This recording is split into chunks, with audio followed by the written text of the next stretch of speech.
I got kind of a long video for you guys this time. Individually, the interior, engine, and chassis, they're kind of lackluster, so I just compiled it all into one video. So let's start off with the engine here. Those of you that were paying attention may have noticed on the thumbnail that there was an X covering the engine. Well, I kind of ran into a problem. You'll see what I'm talking about a little later on into the video.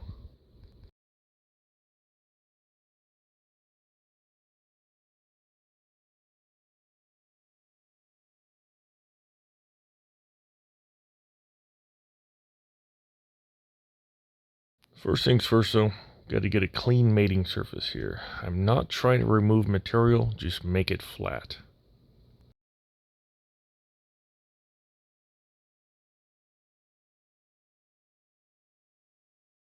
To my utter amazement, everything here fit extremely well. I did barely any cleanup work here, and everything passes a fingernail test. And of course, not everything can be perfect. We got a mold seam at the top where the intake sits, so we got to get cleaned up. Now luckily it wasn't that bad, just a few passes with the emery board here had it cleaned up.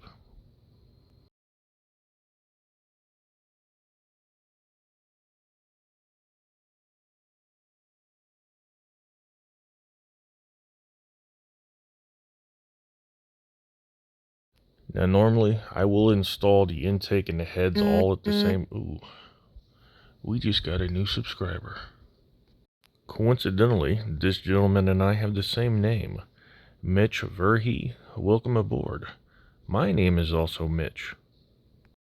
Anywho, as I was saying, I usually install the heads and the intake at the same time. That way everything lines up. But these heads slotted in so well that I didn't need to do any of that. It just fit.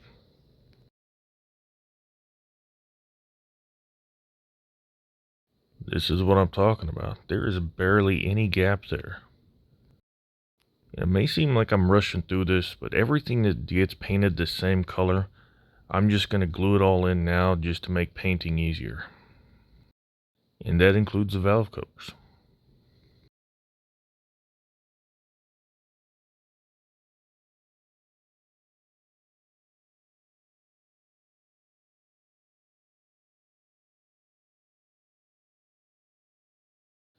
You guys know me, I always like to wire up my engines, so I'm going to drill for the spark plug wires. This bit's kind of dull, so I had to push really hard to get it to go through, and oh no, an accident. This is what I was saying earlier when I said I ran into this snag with this engine. That one touched the ground and it's dirty. I can't use it. Luckily, I got this guy sitting around.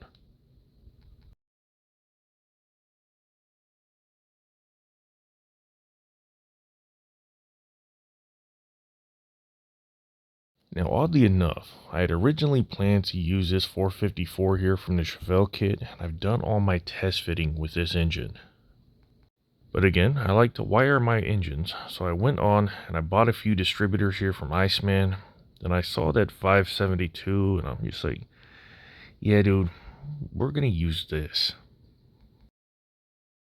Now, being that I had originally intended to use that big block, all my test fitting was done with it, so I'm fairly certain this is not going to require a whole lot of major modifications to fit.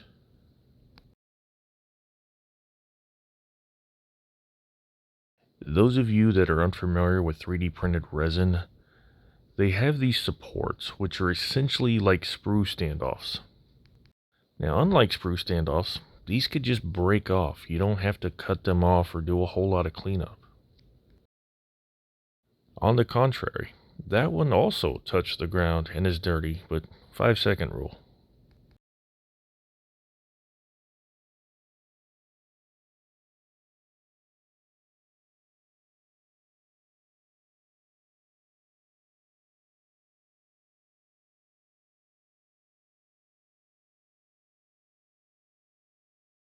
Now the problem I've ran into with 3D printed parts, you see the shiny bits under there? That is all uncured resin. Now, I don't care how fancy these machines are, but there's no way that the light is gonna hit every single spot. So there's gonna be uncured resin on just about every part. Get used to it, guys.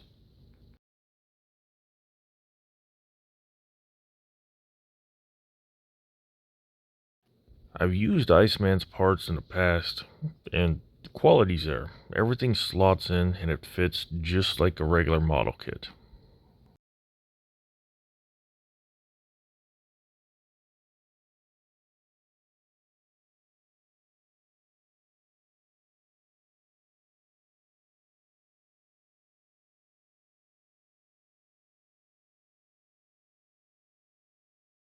In the past, I've always recommended just warm, soapy water to clean these off. But I saw something on one of them YouTube shorts where they used isopropyl alcohol. So I'm going to try to clean these parts with that to see how it works out. This is also a good time to inspect all these parts. Even though these things are extremely clean printed, those supports can leave witness marks that do need to be sanded down, so a little bit of cleanup is still needed. It should also be mentioned that something about safety, rubbing alcohol, bare hands, gloves, I don't know. Clearly, I don't care about my well-being. Now, as far as paint goes, I am aiming for this blacked out look right here. Now, resin, it requires a primer, so look for anything with the word metal on it, because it is a etching type primer. I feel it's an absolute necessity for resin. In my experience, non-etching primer or paint just sprayed directly on the parts, after a lot of handling, it will eventually rub and flake off. This Tamiya primer is the best I've come across. It also works on photo etch parts too, so stock up on this stuff. It's amazing. Actually, I take that back. Do not stockpile this stuff. It's getting kind of hard to find for whatever reason, so when this can's empty and I need a replacement, I do not want to see an empty shelf at the store. Now with all the priming done and dry, I can move on to the base coats. For the black, I'm using Tamiya X18 Semi-Gloss Black. This stuff is a decent mix between flat and full gloss. It's going to have just enough sheen so it looks like an anodized metal part.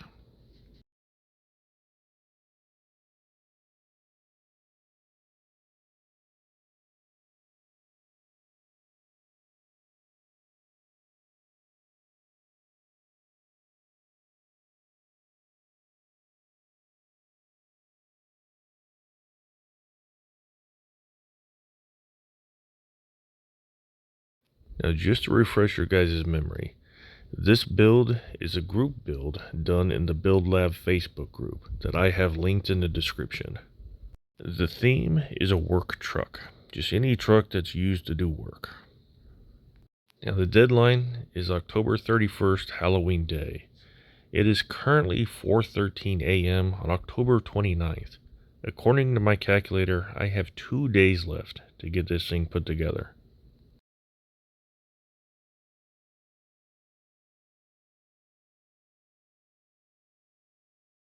I painted the headers, the turbos, the lower intake, and the intercooler in a dull aluminium. This is going to be a good base coat because later on we're going to be doing some weathering and some dry brushing to make these parts really stand out.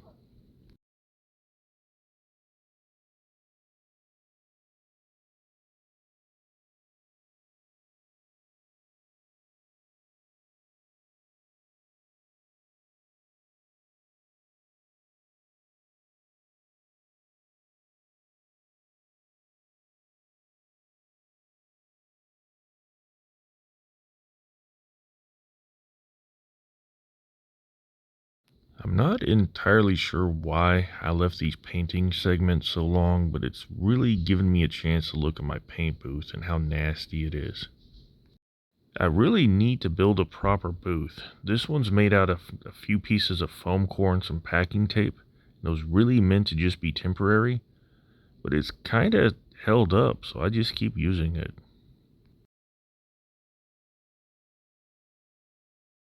Now, with all the paint done and dry, we could finally start putting this beast together. These kits do not come with instructions, so you gotta have some kind of base mechanical knowledge of engines. But even if you do not, everything is slotted and designed to only fit one way. It is almost impossible to put this thing together wrong.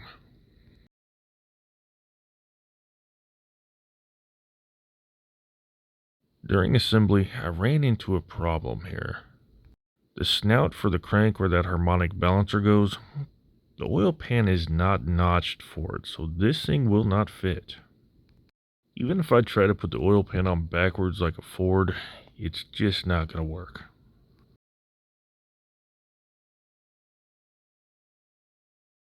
Now luckily, resin, it is rather soft, so it's easy to sand. So I'm just going to whittle away at that section until that oil pan fits. Now after about, honestly, 30 seconds worth of sanding, this is where I'm at. So now the oil pan fits, but, well, I sanded some of the paint off, so I gotta go respray this. Now that might be a good thing, because as you guys could see, I didn't do a good job painting this thing in the first place.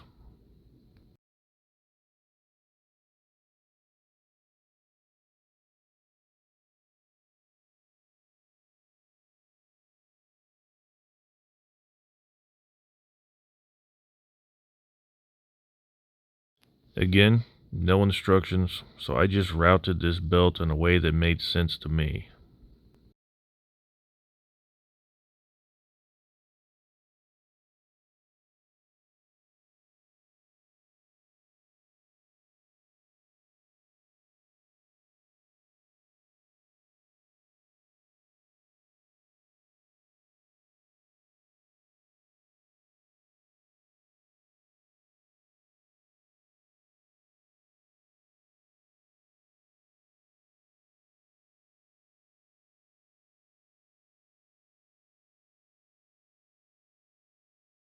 My only complaint so far with this kit is there is no oil filter or starter.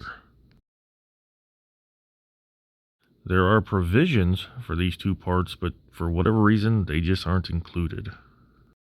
Luckily, I got that big block from the Chevelle to kit bash, so I just used the oil filter and starter from it with just a little bit of modifications to make them fit. I got a little bit ahead of myself and glued this in without painting it, so if anyone asks, this is a Wix oil filter.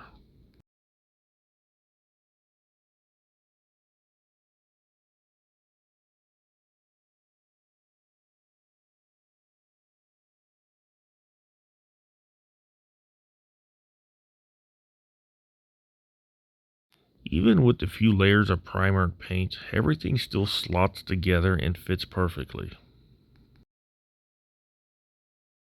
Now as you can see on these valve covers here, I've done a silver highlight on the raised lettering. I've done that detail work off camera. In the past, I've shown a few different methods of how to do that. Oh, and there's that starter I was talking about earlier.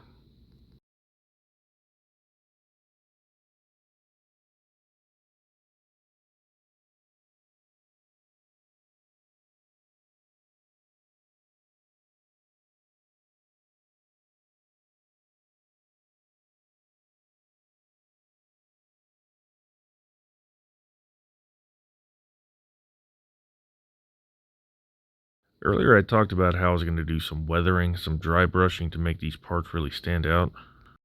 I had went back and done a very light dry brush of gold to add some heat staining to this, and it added a really nice contrast. Now the mounting tabs on the headers, they didn't turn out that well, so with me being me, I just pinned them in place. Now just repeat for the other side, and this engine is basically done. Now all the connections here on the piping, they're done with V-band clamps, so they stay a metal color.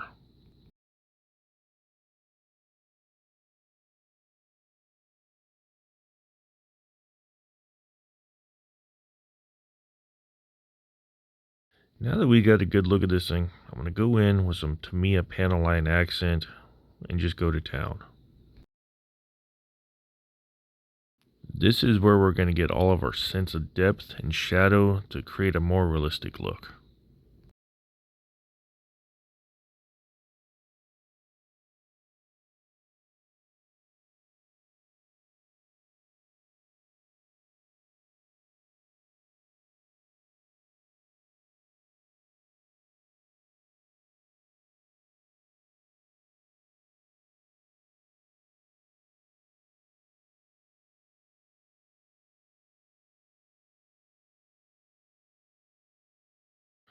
But yeah, you guys get the point. So let's move on to the chassis. I have a feeling this thing's going to set a little too high for my liking. So I'm going to glue in the K-member now, because this is going to be the base of all of our reference points for measuring. So I'm going to quickly mock this thing up into the body and mount this wheel just to see how it sits.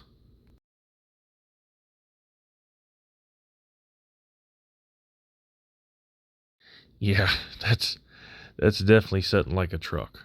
We don't want that. Not for a two-wheel drive truck anyway. So we're going to approach this the same way we did as the Lotus. I'm going to cut off the spindles and just glue them in a higher spot. Only this time, I've learned my lesson. I'm not going to use my sprue cutters. I'm going to cut this off with a razor saw so I get a nice clean cut.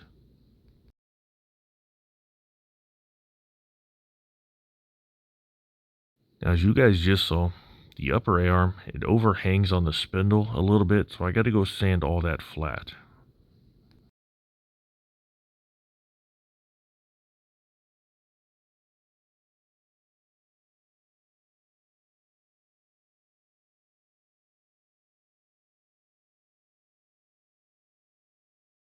The next step is to drill a hole as close to center as possible here, because we're going to pin these in place. Now, I'd got a comment on the last video about what kind of pins I use. These are just staples, guys. Absolutely nothing fancy here, I promise you. According to my measurements, the gap from the tire and the fender was 4 millimeters. That scales out to 4 inches that we need to lower this thing. I want this thing to be slammed, so I drilled these at 6 millimeters because I want that tire to tuck up into the fender well a little bit and that front bumper down in the weeds. This may seem kind of flimsy and janky, but believe me, all the strength that we need is going to come from that pin, and the glue is really just to hold it in place.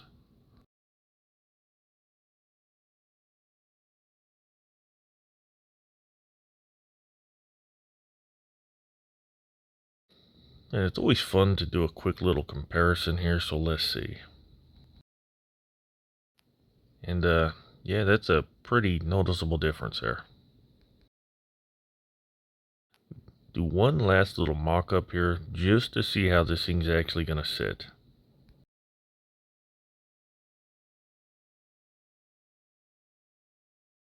Oh yeah, that's exactly where I wanted that thing to sit. This turned out extremely well.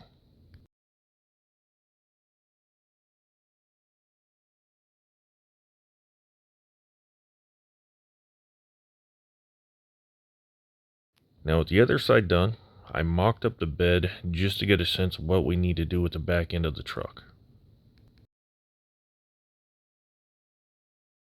Now that actually doesn't look too bad, but it's got a bit of a rake to it that I am really not that into.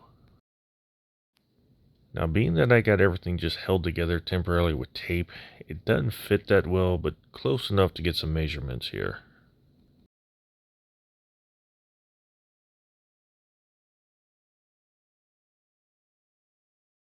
Lowering the back, it was super easy. I just cut a little section of that mounting boss off. 2 millimeters worth to be precise. So we're lowering this thing 2 inches in the back. I'd like to go lower, but we're limited by the wheel well, so we can only go about that low.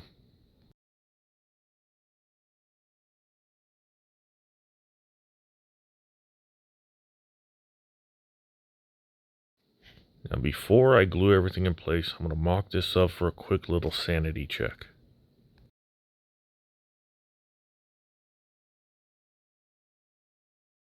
From the axle tube to the top of the chassis, we're right at 5mm.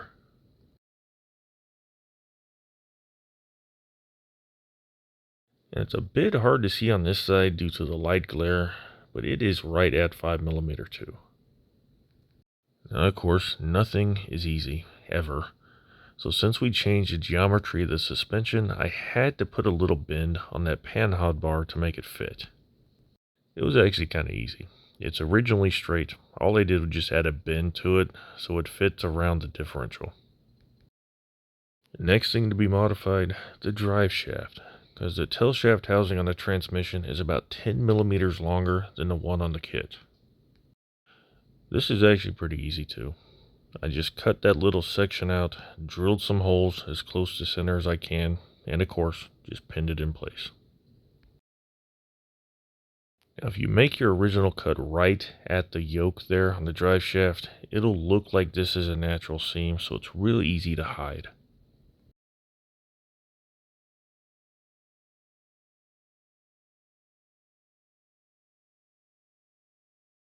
Oh yeah, I also snagged this drive shaft from that Chevelle kit as well.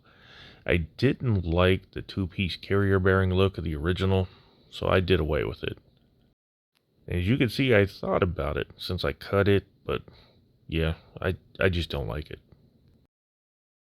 Now with all of our modifications done, off camera, I just painted the chassis black. And I kind of hate how they do this. The bottom of the cab is molded into the chassis, so I had to do some masking, some separate painting. It's annoying. Why do they do this?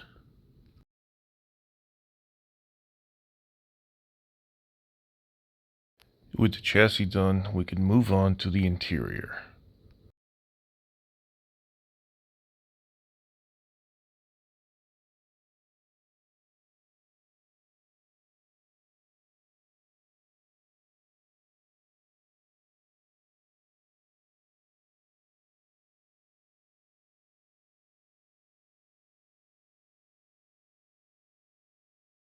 Now, of course, I wanted to do some wood grain in this, but it is so thin and fiddly that you guys wouldn't even see the wood grain in it.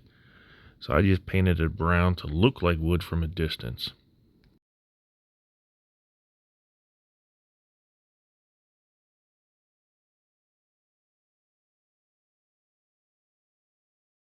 Some quick detail painting on all the door handles there, and these things just slot into place.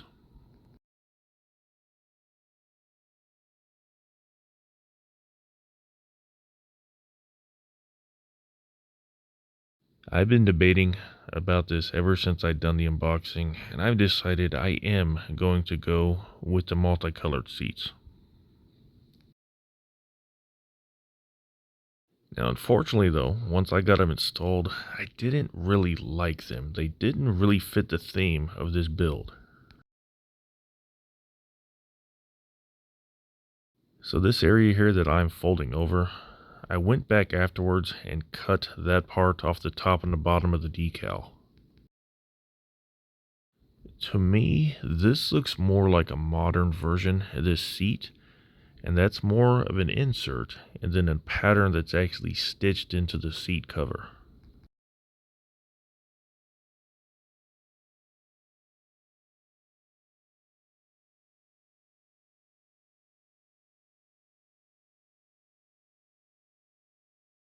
So with all the water squeegeed out from the decals, I'm going to go back over it with a setting solution and then set it aside to dry for a few hours.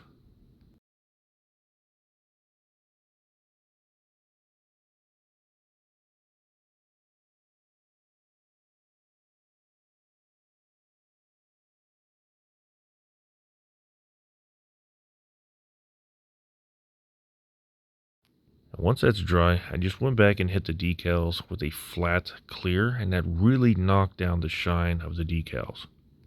I'm still not entirely happy with this, but I'll live with it. If you follow the instructions, the seat will not fit with the door panels installed. You got to get a bit creative.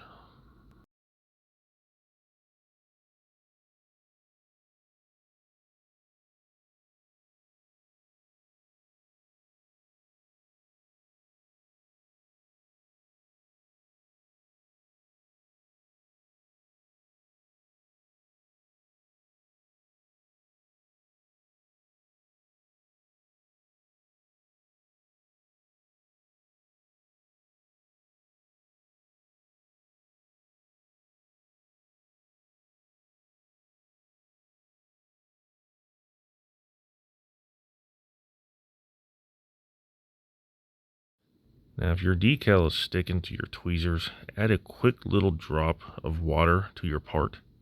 That will create some surface tension that will hold your decal in place. Or at least it will sometimes.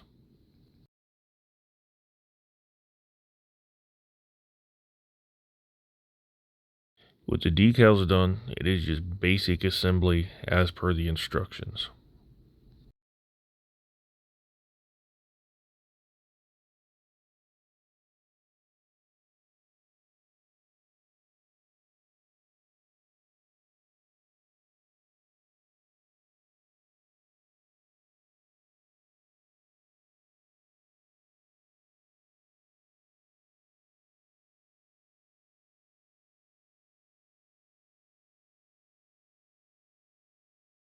With that dash installed, the interior is done as well.